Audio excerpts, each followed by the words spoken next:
Every year, the frozen waters of Hudson Bay open up for just a few months, unlocking a seasonal bounty that lures in ghostly forms who come to feed.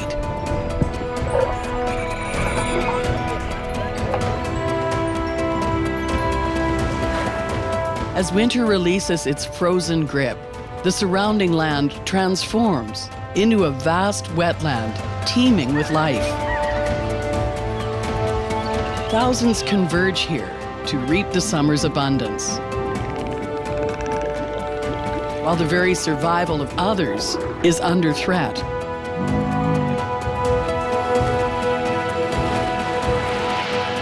It's a world that ebbs and flows with the ancient rhythm of the seasons.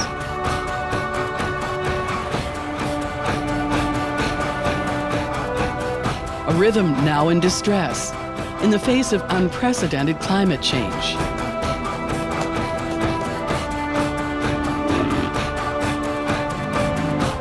This is the story of feast and famine along the western shore of Hudson Bay.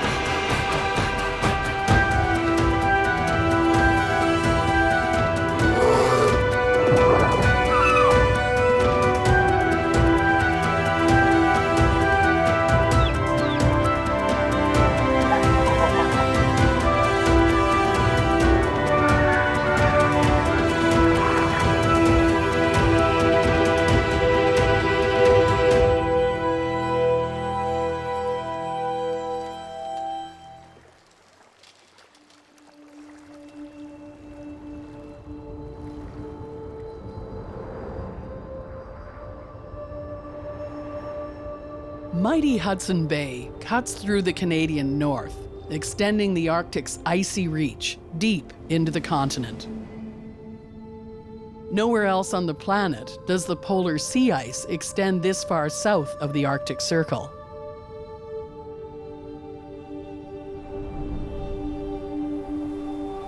The southern shore of Hudson Bay is on the same latitude as London, though the average temperature is a full 30 degrees Fahrenheit colder.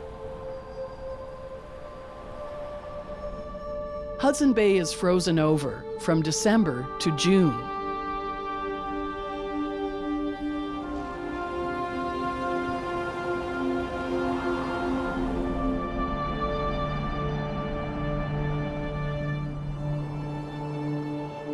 Winter temperatures can plummet to a bone-chilling -40, making it one of the coldest places in the Americas. The long deep freeze allows polar bears to hunt on the vast expanse of ice for months, roaming further south than anywhere else on Earth. For most of the year, they're hunting seals, their favorite food.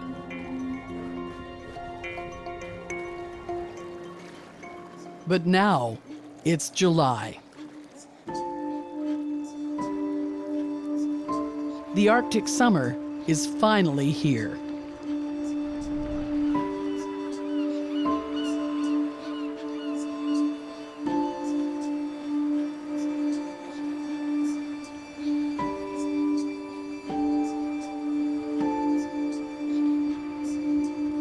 The temperature rises dramatically from an average low of -16 degrees Fahrenheit in January to a high of +53 in July.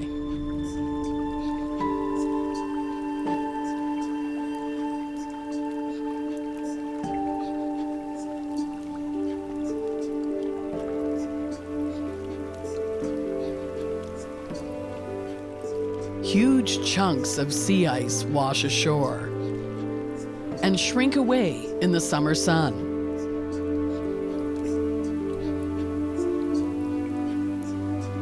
With the summer thaw, Hudson Bay's distinctive shoreline emerges.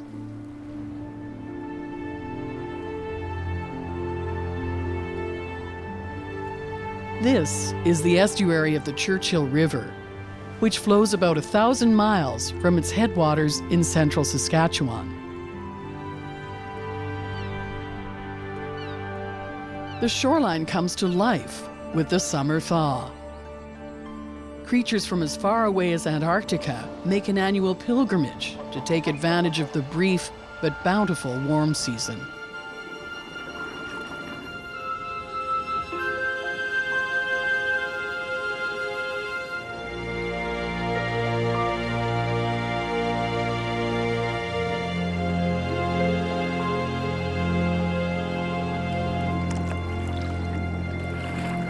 Each July, strange voices begin to ring through the water. At first, they're scattered, echoing through the depths. But then, they become louder and louder, calling back and forth in a complex song.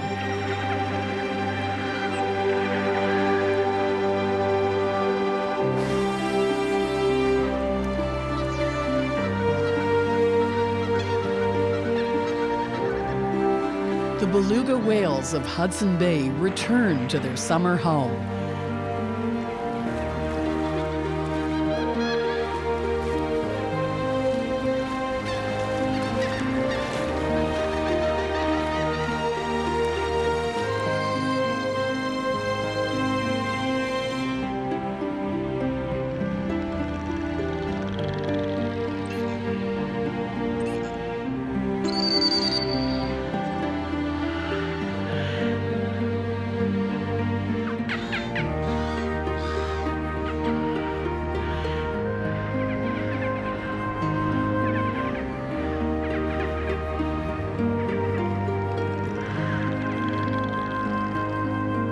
The Inuit call them hinaluga, white whale.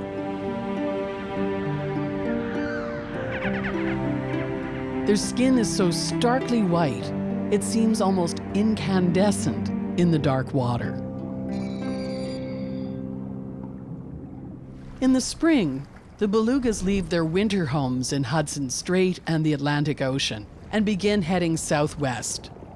Many of them swimming almost 1,000 miles to the shores of western Hudson Bay.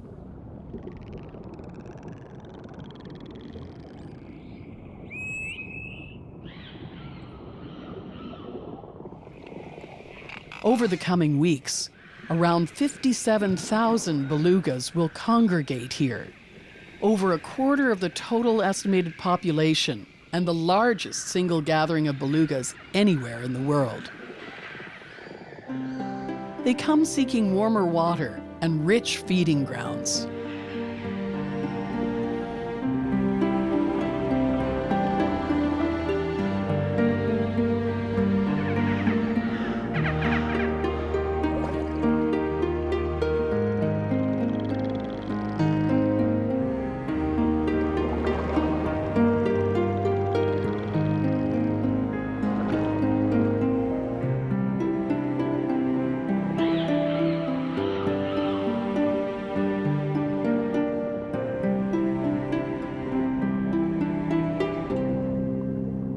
Like all whales, belugas communicate with each other through sound. By blowing air through nasal sacs near their blowhole, belugas create squeaks, clicks, and whistles.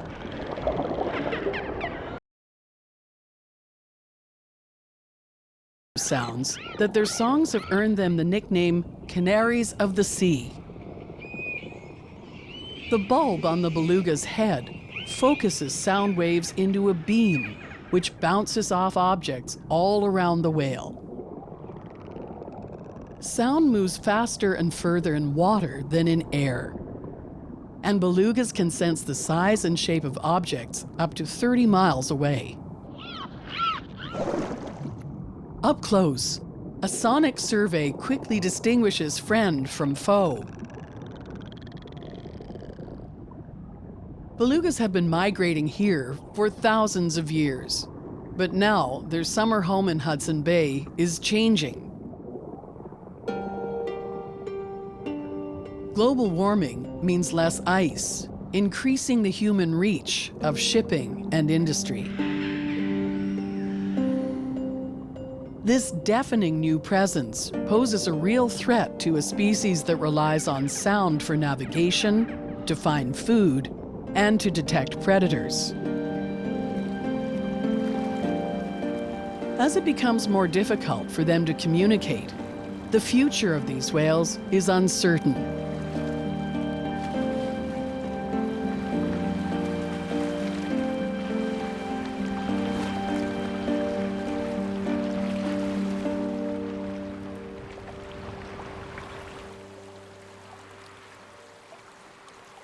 Above the water, things are changing too. Summers are lasting longer.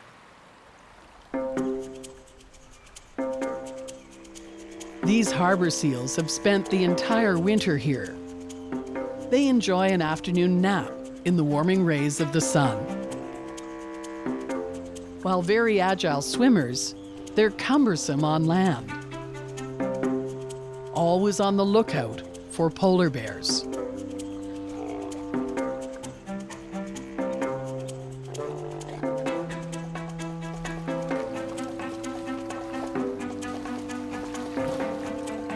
The thaw comes as a relief after a long winter on the ice, where the seals are at a distinct disadvantage to the bears that hunt them relentlessly. Harbor seals pretty much keep to themselves all winter long. But for a few weeks each summer, these introverts become more tolerant of one another. In a few days, mating season will begin.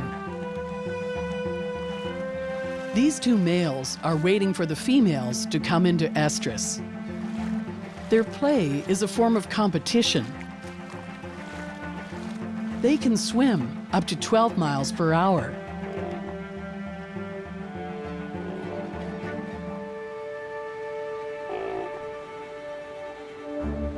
Companions for now, competitors in a few days. They head out together into the estuary to gorge themselves on a rich dinner of fish.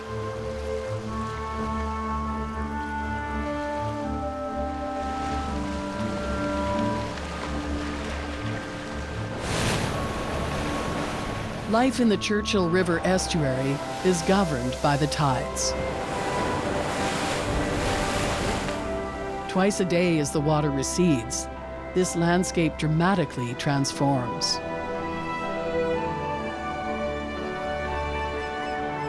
The water drops as much as 16 feet at low tide, and the shores of the estuary lie exposed.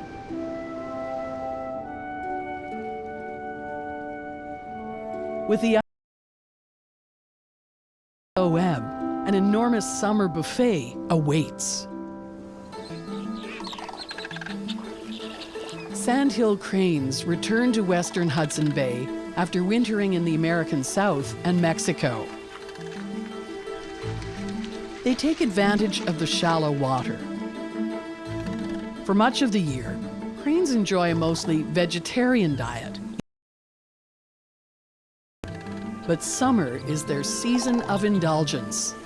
They become voracious carnivores, dining on invertebrates and small amphibians, like the wood frog. Sandhill cranes are not the only summer residents of the lively estuary. Exposed mudflats are also crucial to many species of shorebirds.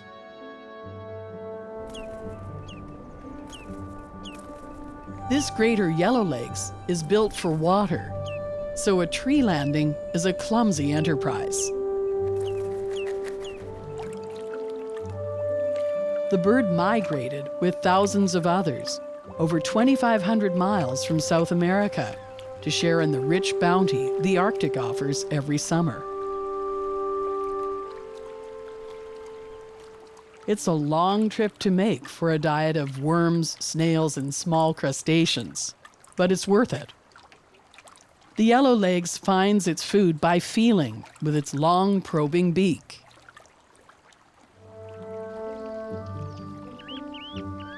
This summer resident, on the other hand, finds its food by sight. The semi-palmated plover's ability to sense motion is up to 3 times more powerful than that of a human with 20/20 vision.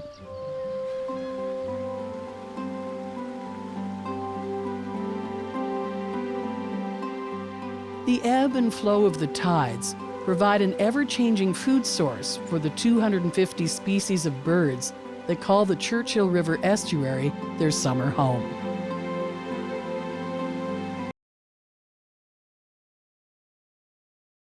The shores of Hudson Bay. The spin of the earth holds water to its surface. But the gravitational tug of the moon pulls the ocean's water toward it. The bulge of high tide tracks the moon as it passes overhead, circling the globe.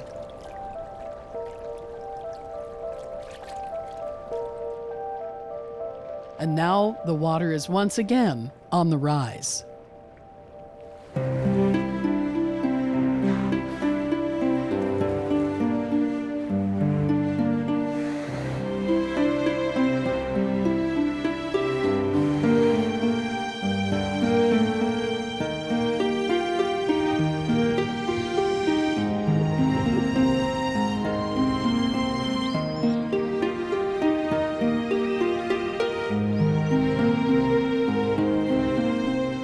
In the shallow, warmer water, protected from the perils of the open ocean, the beluga whales raise their young. The calves were born just over a month ago. They were about 5 feet long at birth and will reach up to 13 feet as adults.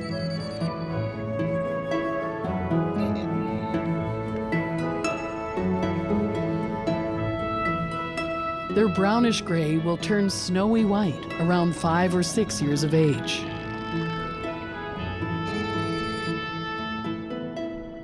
The mothers have help taking care of their calves. A community of sisters, cousins, aunts, and grandmothers offer support. Many of the females start producing milk when another female's new baby is born, even if they themselves have no infant. They form kindergarten groups with 10 to 15 young calves playing and socializing under the care of a few watchful adults. And they all talk non-stop.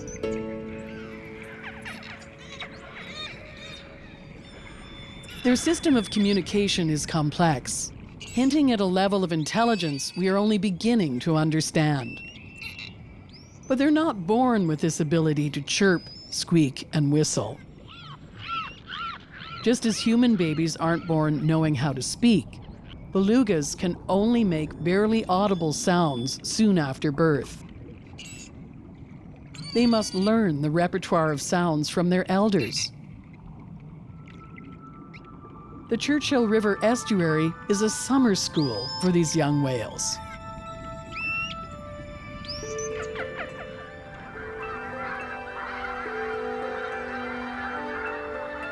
As the water reverberates with the chatter of belugas, the sky also fills with sound.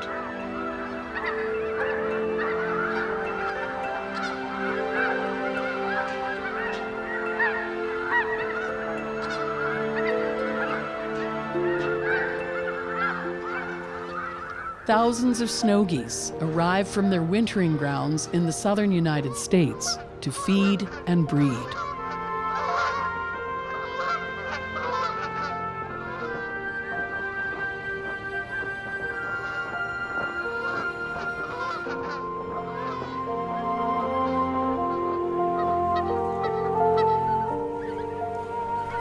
Geese form strong family units. Last year's parents and chicks have spent the winter together and flown back here together. Now, the families break up and the yearlings separate to start out on their own. The parents will breed again this summer, while the yearlings must wait another year or two to reach sexual maturity. But for all the geese, old and young, eating is top priority. Their sharp beaks are ideally suited to shear off plants or to rip entire stems from the ground. Snow geese are impressive travelers not only by air, but also by land. The geese nest together by the thousands, a strength in numbers which keeps their eggs safe from predators. But the trade-off is that food is often scarce. So after the chicks hatch, they disperse with their parents, looking for places where there's more to eat, sometimes up to 50 miles away from the nest. Even though young snow geese can't yet fly, they can outrun many predators. An incredible ability for an aquatic species more famous for waddling than walking.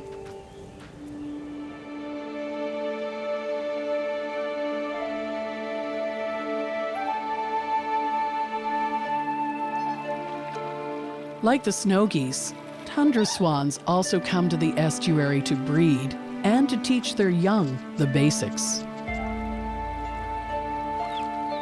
There's a first time for everything. The young swan only hatched 48 hours ago, but its first and most important lesson has already begun. It needs to learn to swim. The water is daunting. This baby swan has never swum before.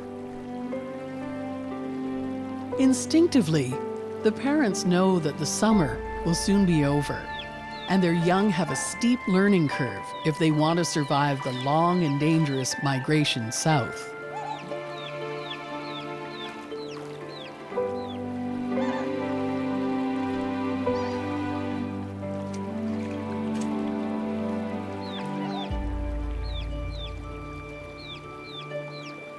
The father coaxes the hatchling to come in.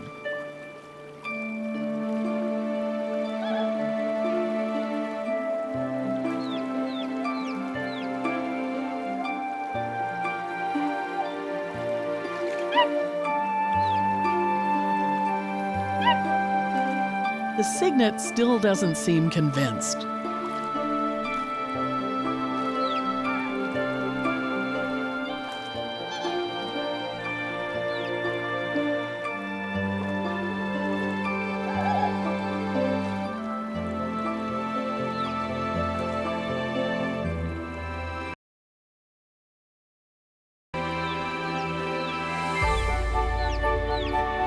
But the second it hits the water, instinct kicks in.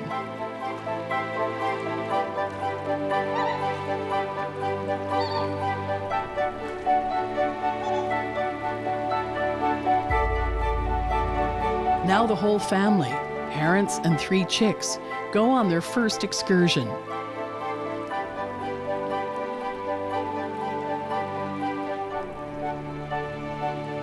But here on the water, danger always lurks from above.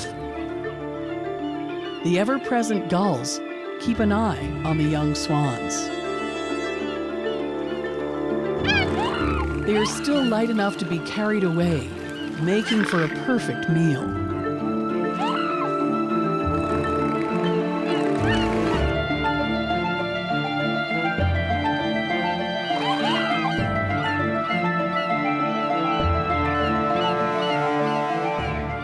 But the swan family stay close together and keep their young safe. The gulls must move on to search for an easier target.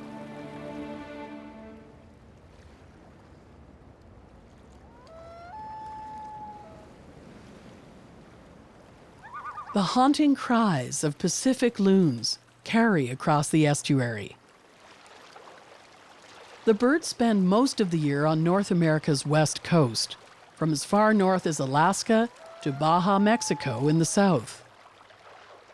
They migrate to western Hudson Bay for 3 months in the summer to breed. Pacific loons are excellent divers, propelling themselves with their strong legs and steering with their wings. Most loon species are solitary and territorial, with each mating pair dominating huge areas of water.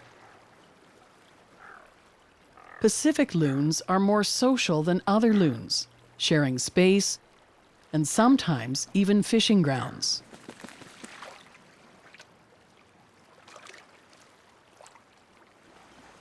These loons are the estuary's most accomplished fishers. By summer's end, each adult loon consumes up to 250 pounds, or 20 times its weight.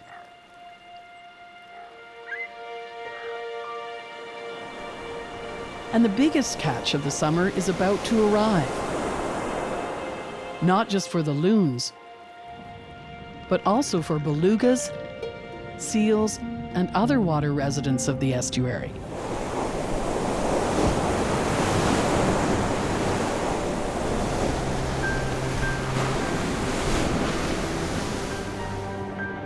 Capelin arrive in vast schools, tens of thousands swimming together. They typically prefer cold, deep water on the high seas of Hudson Bay.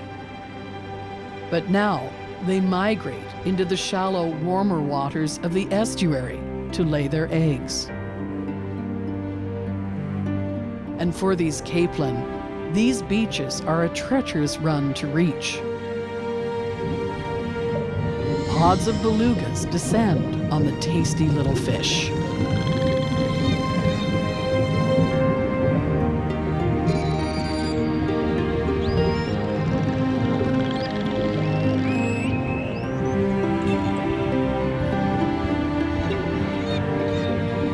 Working together, the whales herd the capelin into shallow water. Then they attack. The belugas feed in a series of jerky head movements, taking in as many capelin as possible in their short, small jaws.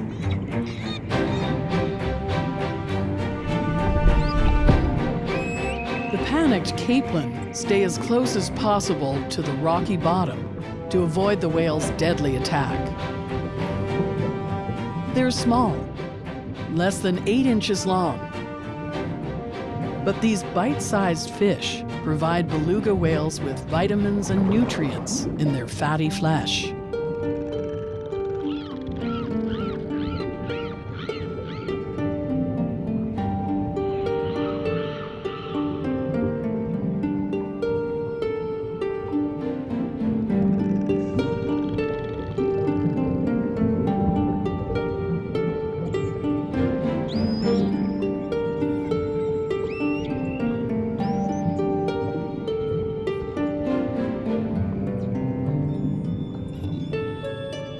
Young belugas join their mothers on the hunt, watching and learning.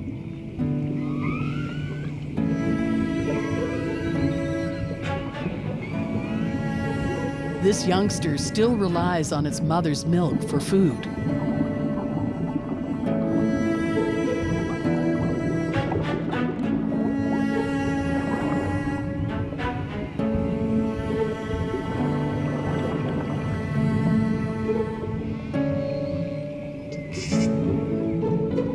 Like human babies, beluga calves don't have teeth. It will take over a year before they grow in. Only then the young whales can join in the capelin hunt.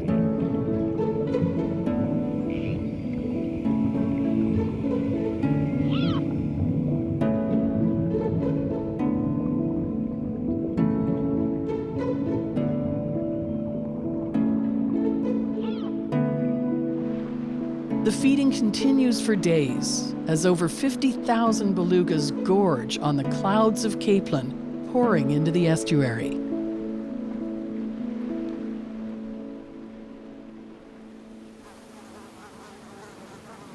While the whales feast, polar bears watch from the shoreline with almost nothing at all to eat.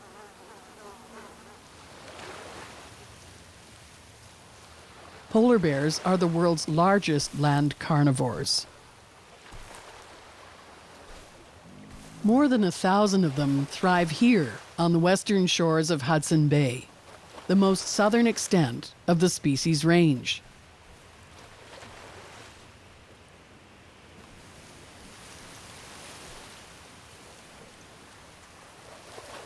bears feed mainly on seals.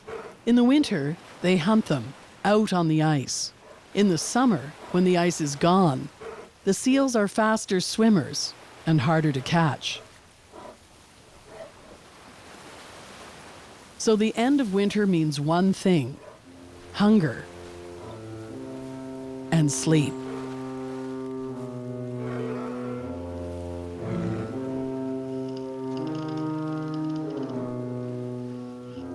The bears while away the hours and contend with millions of black flies.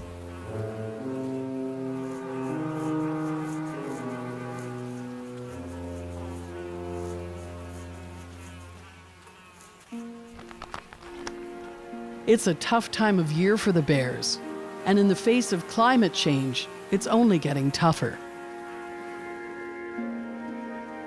More ice-free days mean a longer period with little food, which poses a clear threat to their survival.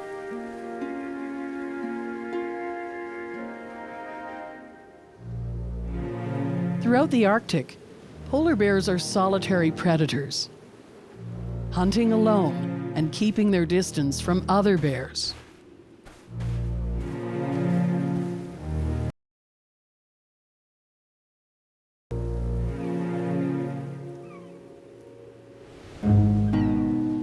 It's only here, on the shores of western Hudson Bay, that the bears come together every summer.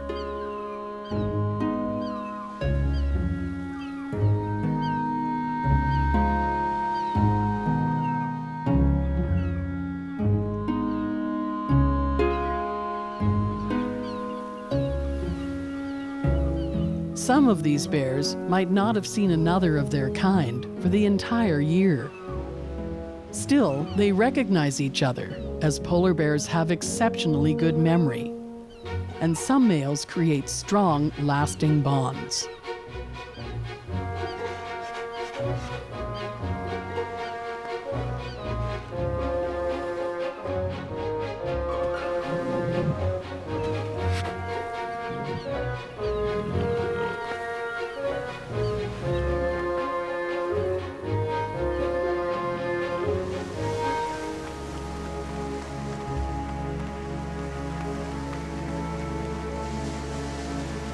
A mother and her cub give the males a wide berth.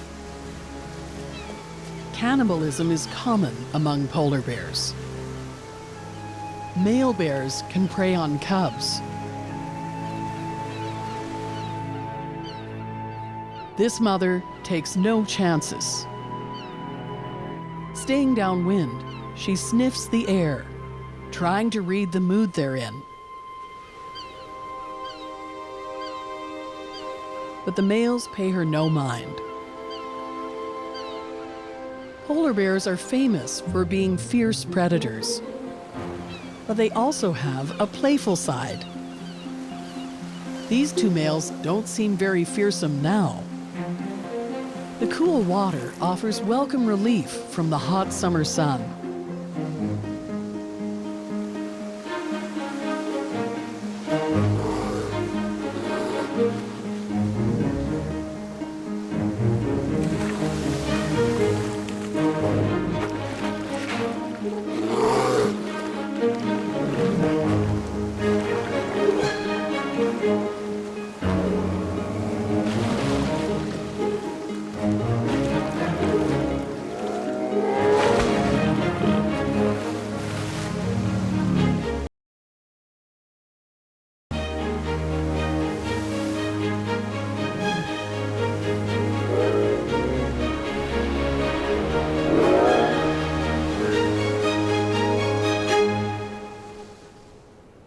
While polar bears throughout the Arctic must now endure longer summers, those that live in Hudson Bay are already accustomed to long periods stranded on land with little food.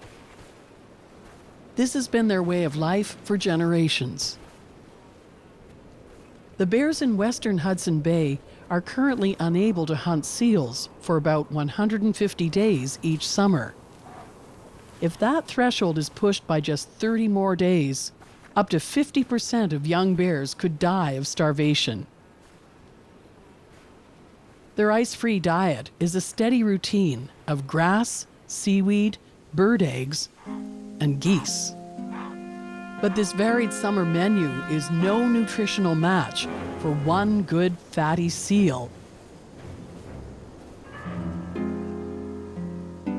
Still, polar bears can devastate entire goose colonies, so the adult geese are watchful. The adults are aggressive and would not hesitate to attack the bear if it came too close.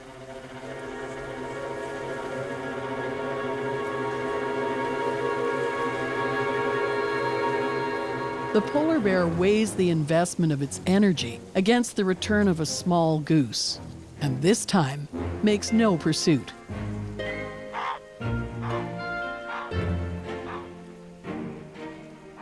Longer, hotter summers are hard on the bears, but good for the geese. A longer growing season means more food. And after the geese move on, they leave behind a much-needed addition all over the estuary's shores. Animal feces are one of the few sources of nutrients and minerals in the poor boggy soil of the tundra known as muskeg. Muskeg covers most of the Hudson Bay lowlands. Its acidic soil is made up mostly of waterlogged peat and sphagnum mosses. Such a huge expanse of peat, over 125,000 square miles, occurs nowhere else in North America.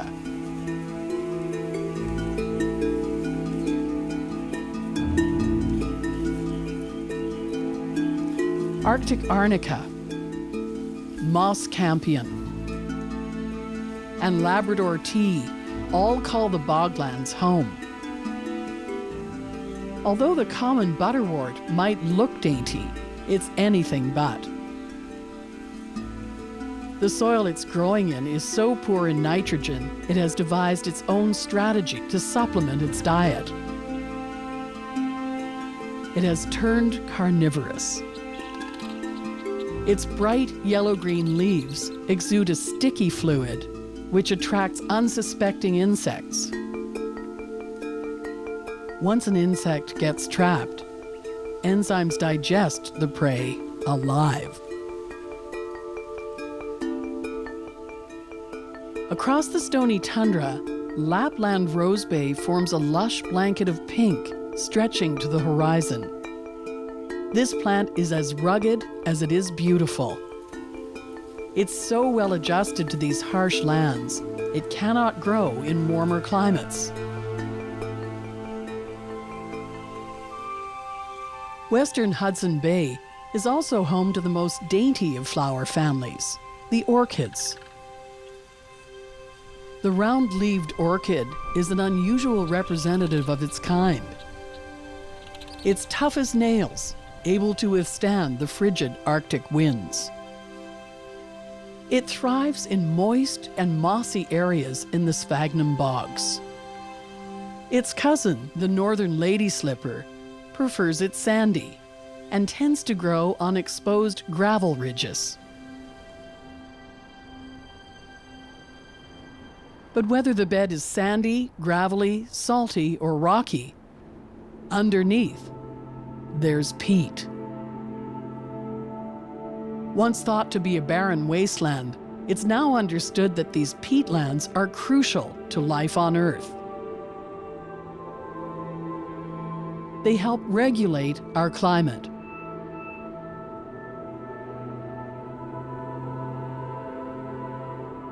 When a wetland drains, carbon stored in the soil converts to carbon dioxide. There's as much potential carbon dioxide held in the world's wetlands as in the atmosphere.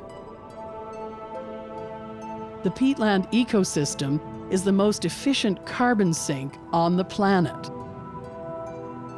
Wetland protection is vital to slow global warming.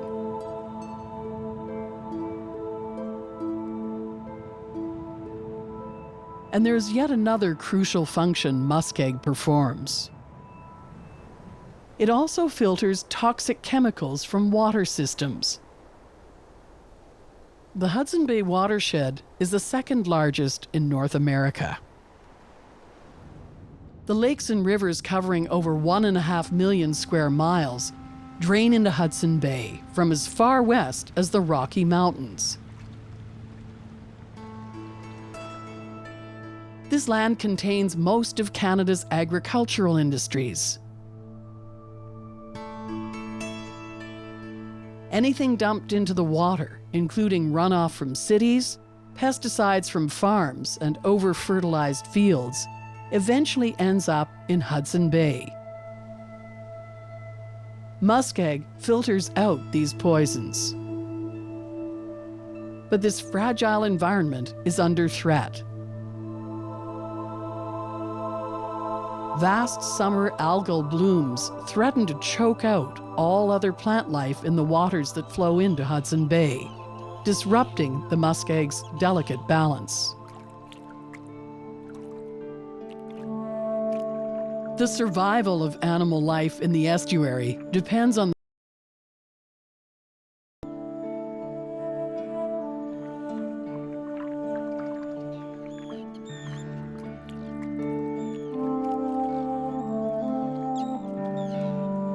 On the edge of the bog, a colony of Arctic terns have built their nests. These are the world's greatest long-distance flyers.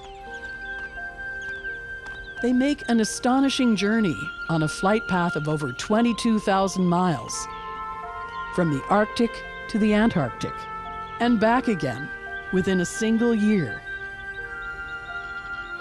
No other species on Earth travels as far. These birds see 2 summers per year and more daylight than any other creature on the planet. The Hudson Bay lowlands are a crucial stop on their annual globe-trotting flight. It's where they raise their young. The female lays 1 to 3 eggs. They seem dangerously exposed to predators on the open ground, but they are perfectly camouflaged.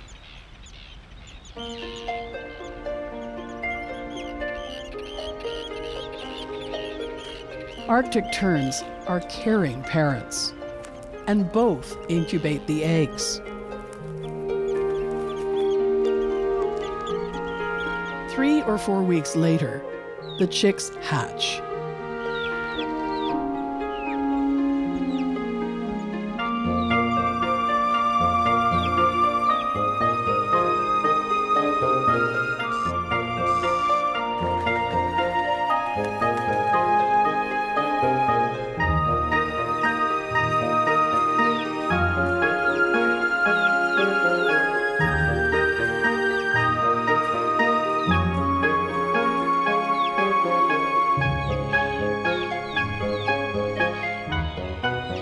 The parents continue to keep them safe and warm. But within a few days, the young venture off on their own and explore their surroundings. They usually try to stick close to large rocks where they can hide more easily. Though this one has other ideas. The chicks seem to be all alone, but looks are deceiving. Even though they are helpless and flightless on the ground, a tern colony is actually the safest place for any chick to be. Arctic terns are extremely defensive of their territory. They gang up on any intruder that dares to venture close to their young. Even one of the world's most dangerous predators doesn't scare the fearless birds. They might be too small to cause serious injury, but diving down at high velocity, they can draw blood and send any predator packing by the sheer determination of their assault.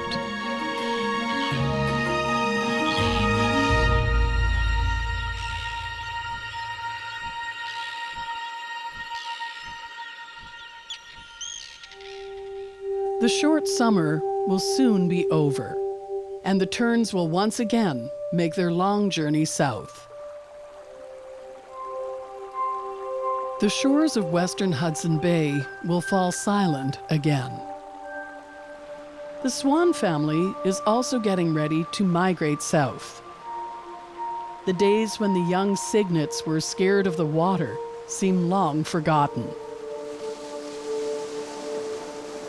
The tides maintain a steady rhythm. The capelin have long since departed. It's like they were never here. But their millions of eggs deposited along the gravelly beaches of the estuary are evidence of their presence. The larvae will hatch at the end of the summer and wash away with the tides into deeper waters of Hudson Bay and beyond to the Atlantic. Next year, these young capelin will feed thousands of beluga whales, now readying for their 920-mile journey back to the open sea. And the cycle continues. Soon, Hudson Bay will begin to freeze over and become uninhabitable for the whales. It's time for them to go.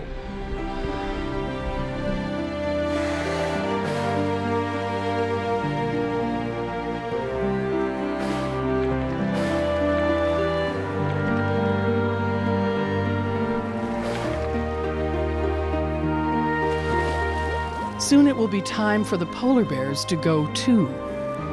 The bay will freeze over and their winter hunting on the ice will begin.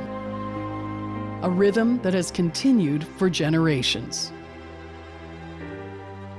The creatures of Hudson Bay face new, dramatic changes caused by human impact on this once remote world. Theirs is an enduring connection, bound by the fragile balance of the season.